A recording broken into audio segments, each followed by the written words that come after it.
So this video is in response to Rise Up With Me 555, who replied to my The Quickest Way to Manifest Anything video. And basically she's saying that she has been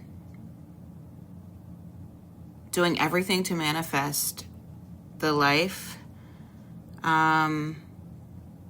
that she wants, and she's been choosing her, and her life has went the opposite direction to where now she's homeless and living in her car, and she's in a lot of pain and may have some health problems. And she feels like this is because she chose herself.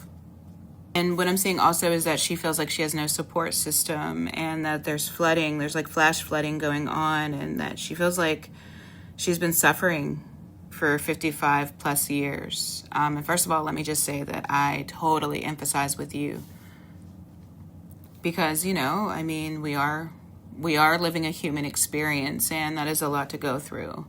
And I wanted to do a video response to this because this is a perfect opportunity to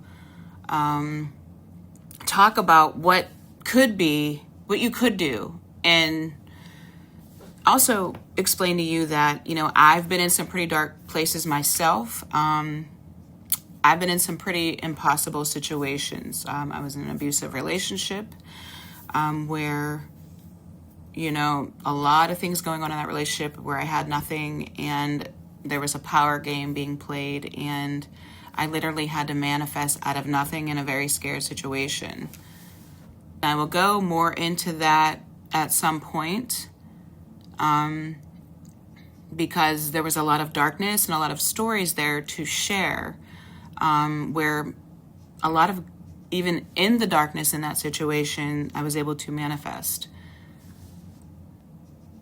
And so but I will tell you, there was a lot of points where I chased my tail, and because I didn't understand how these techniques worked, okay? And so I want to share that with you.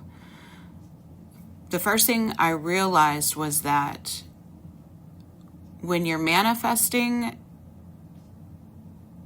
your inner beliefs about things, your self-concept and how you feel about yourself, and also how you feel you're supposed to be treated. What your story is about how the world treats you. So for example, I grew up as a Christian. I'm 44 years old now, and but for at least 31 of those years, I was a Christian. I was raised a Christian. And so I had the idea of heaven and hell, and that I would be punished if I did something bad. So I looked at the world as every time I did something, you know, that was out of the will of God, that I would be punished. I also grew up in a home that, you know, discipline was harsh at times. And so I always looked at the world like I deserved punishment, or I was going to get punished, or I would have to hide because I was going to get punished. Like, I had this idea that every time something bad happened to me, it was punishment. And I even carried that into my spirituality unknowingly. I didn't even realize I still had that belief. Instead of looking at the negative circumstances as just a way to and a part of the process, I looked at it like, here we go again. This is just another thing going wrong. And what that did, that one part of it, what that did was that had me going around in a loop. And it just kept having the universe reflect that back to me, that I deserved to get punished, because I felt like that is what the world was supposed to do. I mean, I didn't consciously know that, but that is how I was conditioned. The other thing that had me going in a loop is that I thought that the universe like had this reward system, and like, you know, if I did this, then I have to get like rewards for at least trying this hard. You know, if I try at least 60% of the time or 50% of the time, then I'll get rewarded, right? Because it's better than what I used to do. No, that's not how energy works. The universe isn't like a parent. You know what I mean? Where they'll give you a little bit of no, the universe does not discriminate. It doesn't do good or bad. It just knows energy. You know what I mean? It doesn't know that you've worked this hard and you fought this long and you suffered this. It just doesn't work like that. And I literally chased my tail for years because I just had this idea, again, because of how I grew up and because of my religion at the time, that that's how it worked. But that is not how energy works. The same way the universe doesn't know the difference between $1 and $1 million is the same way the universe doesn't know the difference between, a good person and a bad person. I mean, which is why good things happen to bad people and bad things happen to good people. I mean, it's just how it is, right? Third thing that had me going around the hamster wheel and chasing my tail. Because what would happen is I would start the manifestation process, right? And then it would get the ball rolling. This is something that I don't feel the manifestation community talks about the most. They talk about, it talks about like, if you just do this, if you just affirm enough, it'll happen, like all the great things. But they don't talk about how things a lot of times go opposite. And sometimes just completely fall apart in order for you to get into alignment in the first place. Because sometimes our lives are so different from the life that we want that it's not so much about what we have to do, but a lot of times what we either have to unlearn or release, right? And in that process, yes, it can be painful. It can be a painful process because our conditioning tells us that we need everything, that we need to hold on to. And not just our conditioning, but our nervous systems have been, what's the word? Our nervous systems are just used to us doing things a certain way. So when it our bodies are nervous systems, which is the subconscious mind. When it starts to realize that we are changing, it tries to hold on to the old life and the old identity for dear life. It really does. And it makes us feel incredibly uncomfortable.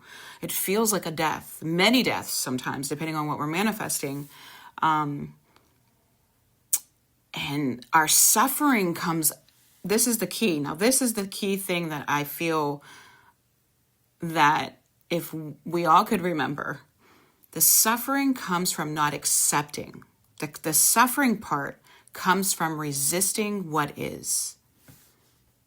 Because if we would be in acceptance of what is, no matter what the experience is, things would actually flow faster. But it's oftentimes the fact that we resist what is happening. And when you resist something, that's when the delays start. It's when you resist. It's when you tell yourself that it is so bad, no matter what that is. Because here's the thing. People have been in the worst circumstances ever. I'm talking about slavery. I'm talking about the Holocaust. There's books where people have been in the craziest circumstances and still been able to have peace. And yet you have people that have had everything that they want and still felt like they wanted to leave this world. So it's not circumstances that ultimately matter anyway. It's really a state of being that we're looking for. And I feel like that needs to be highlighted. If there was only one thing I could say, that would be it. That, what Bashar says, circumstances don't matter, state of being matters. Only state of being matters because circumstances are because of state of being. State of being is not because of circumstances. We were taught that our circumstance or our state of being is because of our circumstances, but our circumstances wouldn't even be here if there wasn't a state of being. So you're only looking for a feeling. You're looking for relief. You're looking for what that experience will give you. And you can find that right now in the worst situations. I mean, you've had people in the middle of absolute pain, absolute toothache. You know, toothache is like the worst pain ever. And still able to find peace in the middle of a toothache. I mean, craziness. You know, so it's really just about your state of being. And so it doesn't matter what circumstance you're in, you are still God. And interesting enough, it's right when you feel like you want to give up, could be that point. And for me, a lot of times it was at the bottom and that point where I just wanted to give up, where that is right when things were about to change. Because remember, the more intense it gets, the more it's actually working for you. And this is something that I didn't know. For a while, I didn't realize that meant it was working the most when the more intense it felt, because your subconscious will really amp up the triggers. You know, it will really just amp up the triggers when it starts to really work, because it's so afraid of the new identity, of what you're bringing in. It's so afraid to let go of what was. And if you can keep that in mind, because your body's going to still feel intense. You know what I mean? Like all the feelings that you would have, it's normal to still feel that, but also, are you doing are you rewiring your nervous system in this process? While you're in the state that you're in, while your 3D looks the way it does, are you still living in the end?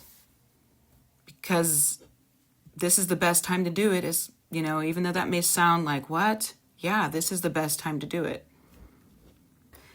Meaning, are you remembering that you're God when your body is making you feel like you're going to die because you're being triggered again? And you start remembering your circumstances again, and you're like, oh my God, I'm never going to get out of this. And your mind starts going off and doing all the stuff that it normally does. Are you remembering who you are beyond what you see and what you are experiencing? And in those moments, the darkest moments are the moments that are opportunities for expansion, because you can't call in something at the same frequency that it was created in. So the triggers are important. The letting go of things and those dark moments are important, because that's when the actual expansion happens. That's when you teach your nervous system how to respond differently. And it's not so much that you have to change the feelings that come up in the moment, but your perception on what's happening when those feelings come up. You do that by, first thing is living in the identity now. And you live in that identity as much as possible. No matter what is going on in your life, you live that identity as much as possible, because that is what aligns you. Repetition is what aligns you. You can also do that through scripting, affirmations. I mean, there's multiple techniques, but the technique is not the thing. You are the thing. The technique is not the answer. That's why many different techniques, there's many out there, and there's not like a one size fits all, you know, like some people scripting works for and some people it doesn't. Because ultimately it's not the technique, it's more about you. The key is to just get your subconscious, your body and your nervous system to remember the identity. Okay, that's really all you're trying to do. You're not even trying, but you're being. And then when the triggers come up, to retrain your nervous system on how to respond to those triggers by changing how you see them. And also the story you tell yourself about them. And really, that's the only way, when I tell you for years, I'm talking about years. Until I understood that, I suffered and I suffered and I suffered. And I just thought somebody was coming to save me. I didn't think it was fair. The universe wasn't fair. It had something out for me. It was cruel. Maybe I just wasn't supposed to have it. You know what I mean? Maybe I was just some kind of special case and I was just supposed to watch everybody else and just suffer. And it was just cruel to me. You know what I mean? That's what I used to think. I'm serious. Until I realized, no, actually, no, that's not how it is. It's just, you can literally do the wrong thing for years and think that it's going to work, but it just doesn't. And even that, what you don't know is even that's resistance. You don't even recognize it, but that's even still resisting the change. Because it does take courage. It takes incredible courage to still show up and do the work when your body and your environment is completely resisting what you're doing. So I hope that helps. And if anybody would like one-on-one coaching, I will leave that information down below.